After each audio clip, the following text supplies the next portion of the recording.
Welcome to r/RedditRevenge. This is a story of someone getting back at someone with revenge after being wronged. Thank you, friends, for subscribing to the channel and for so many likes.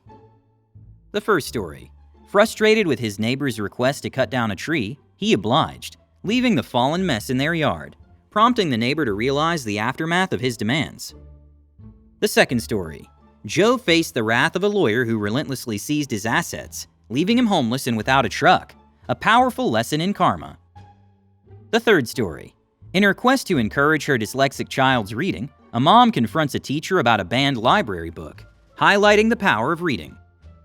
Today's first story is, keep telling me to cut your tree down? Good luck cleaning it. This happened last year. My neighbors have a fairly big tree and have branches hanging over our yard. I know I can't really say anything about it, so I annoyingly collect dead leaves and branches that often fall into my yard. So I had enough and bought a pole saw and sawed off a few until my neighbors excitingly ran up to me and said I can saw the whole tree off so it won't ever grow back. I blankly looked at him, hoping he would at least offer money or something, but I basically said I'm only sawing off what's on my side of the property.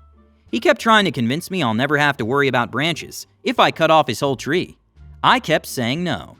He shut up for maybe an hour and then offered me a few skewers he happened to barbecue. This was literally our first time interacting, so it was pretty insulting how much he's sucking up.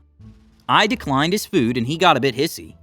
I saw that there was a lot more branches left for me to saw off, so I thought even more. It actually might be a great idea to saw their whole 20-foot tree.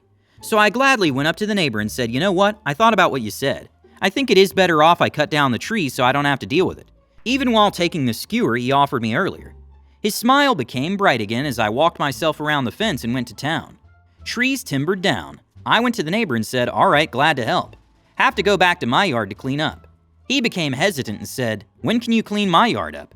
Clean your yard? You only told me to cut down your tree. This isn't my yard, I'm not cleaning this up. He instantly got so red and I could tell it's taking him a long while for him to process what now he has to deal with. I took my saw back and even told him it's a rental and have to return it soon. I decided to make this post because this past year, it was left in his yard and wasn't touched. He just hired someone to simply get rid of it. Hasn't spoken to me since and had to say his skewer tasted really good. Edit. It's legal what I did. It's my yard and I can do whatever I want in it. I'll enjoy the other trees that aren't in my property. A different branch ripped off and broke part of my fence and he didn't have to pay for any of it, so it's another good reason to cut more off. Also, this guy kept bugging me while I was trying to do yard work, and it was really annoying. He pretty much said, hey, it's okay. You can cut the tree down. Just the audacity. The next story is, a lawyer's ProRevenge on a wife beater.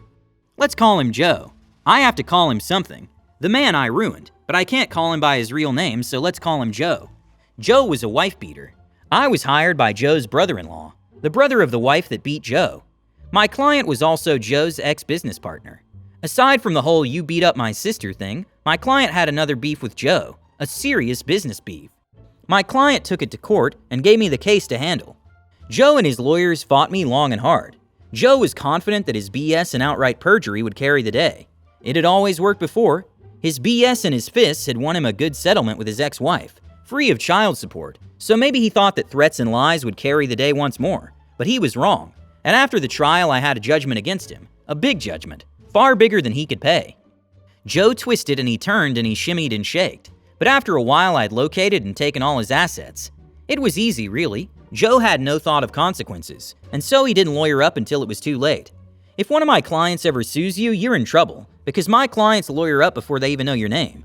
But Joe didn't lawyer up until the process server threw the papers at his feet, and by then it was far too late. I went through Joe's finances like a meat grinder, and after a while Joe had one property left, a house, and he clung to that house for it was rented out, and his sole source of income. Joe lived in the unfinished basement, and he survived on what the upstairs tenants paid him. He cashed their rent checks at payday loan places, paying hefty fees. But it was worth it, because he knew that I'd garnish any bank account that he opened. Joe managed to hide his rental place from me for a while, because he owned it through a numbered company, but my investigator found him one day and followed him home. Joe self-repped his way through the next stage, which took a couple of years, while I punctured his corporate veils in his sad efforts at a fraudulent conveyance. But in the end, I had his last house, the house where he lived in the unfinished basement. Joe stepped out one day to get a pack of cigarettes, and when he came back, the sheriff had changed the locks. Can my client at least live in the basement? Joe's lawyer said to me, pro bono, because by this point Joe had nothing to pay lawyers. I knew the pro bono guy. He practiced law nearby. As I was talking to him, I could see pro bono guy's office window across the parking lot from my office tower window. Ask the purchaser, I said. It's out of my hands. And it was. I told Joe's lawyer that the new owner, a nominee, one of my client's employees, wouldn't let him back into his SH basement apartment. Joe, a man who had owned this and that here and there and all over town, had just lost the last thing he owned on earth, except for his truck. He still had his truck left. Joe's truck was this big A gas-guzzling beast that he drove around in. It was too old and too frail to be worth seizing, so I let Joe keep it, and I was glad I did that, because now the truck was where Joe slept, until he made a mistake and lost his truck too. He lost his truck the day I got a phone call from the tenants at the house that Joe used to own. He came back and parked his truck across the driveway, the tenant said, adding that Joe had gone nuts. He'd parked his truck there in a rage out of spite, then walked into town saying he'd be back later that day to sleep in his truck. Can you get around the truck, I asked? The tenant could not. The driveway was blocked. I called one of the tow truck guys that I used to defend back in my criminal lawyer days, and in a couple of hours that truck was gone and parked somewhere else, somewhere special, in accordance with my specific instructions. My guy wants his truck back, the pro bono lawyer said the next day when he called me. Not happening, I said. I stood in my office 15 floors above the parking lot and looked down where I imagined my pro bono counterpart was standing in his office facing the same lot. But you have no right to the truck, he said. He has no right to block a man's driveway, I replied. It was terrible, really, standing up high, pronouncing words that took away a man's final asset, the last thing he owned on earth. I imagine that this must be what God feels like, before he strips a man of everything and sends him to hell. Are you really going to make me go to court over this? Said pro bono guy. Do what you got to do, I said. And pro bono guy said his client was coming in the next day to sign an affidavit, and then they were going to court to get the truck back. But I was unconcerned. The next day was bright and the sun was shining, and it was 9 a.m. as I looked out the window and sipped my coffee. My phone rang. I picked up. It was pro bono man. Why didn't you tell me that Joe's truck was parked right outside my office? His voice was tight, and I could tell that he must have been shaking with anger. Is that so? I said, staring out at Joe's truck parked 15 stories below me. How careless of my bailiff to leave the truck where your client could easily take it back. I really must speak to him. Very funny. My client's going to sue. No, he isn't. He's going to get in that truck and drive away right now. I told my tow guy to fill up the tank and he gave it an oil change too, gratis. Tell your client to get in his truck and drive off, and that if I ever see that truck again, I'll seize it, to satisfy the rest of my client's judgment. Pro bono guy tried to argue, but I was firm. Then I put the phone down and picked up my coffee. A few minutes later, Joe walked out of his lawyer's office and over to his truck. As he walked, I saw that there was no longer a bounce to his step. The joy had gone out of him. Joe wasn't the first guy I ruined, and he won't be the last. But he's the only one whose final ruin I witnessed from on high, from my office, and it was one of the most powerful experiences of my life, watching a man walk to his truck, knowing that I had stripped him of everything else he had, and that he owed his possession of his last asset, his truck, to my mercy. Joe drove away, his big A ancient truck spilling clouds of smoke from the exhaust. I was pretty sure I'd never hear from him again, and I never did. Edit. I'm not young. I grow old. I practiced law for well over 30 years, and lately I decided that I would tell people about the things I've done and have had done to me, and the things I've been through. I have a lot of stories to tell. The third story is When Petty Creates a Book Dragon. This is from my childhood. Rotary phones, AC in cars wasn't standard, and written checks were common use. My mom could not only be petty, she could be a Karen, and take things extremely literal at times. This normally happened when someone threatened her safety or her children's well-being and education. The players are M for mom, T for teacher, P for principal, and me. I'm also not completely sure this is petty enough. I don't think it's Karen enough, and all the tags I looked for within education didn't fit. Backstory, I have dyslexia, and as a young child had beyond deplorable reading skills. Deplorable enough the school talked about holding me back a year to work on those reading skills. So my mom knew I'd do just about anything for non-chore earnings, took me to the city library, and we made a deal for each book I read, and each half-page synopsis and overview I wrote I would receive a quarter. Think Dr. Seuss and Golden Books were right up my alley at the start. As my skills improved, the books became larger and longer because they and reading became less daunting. I graduated from Dr. Seuss to popular science publications, anthologies, then to novels.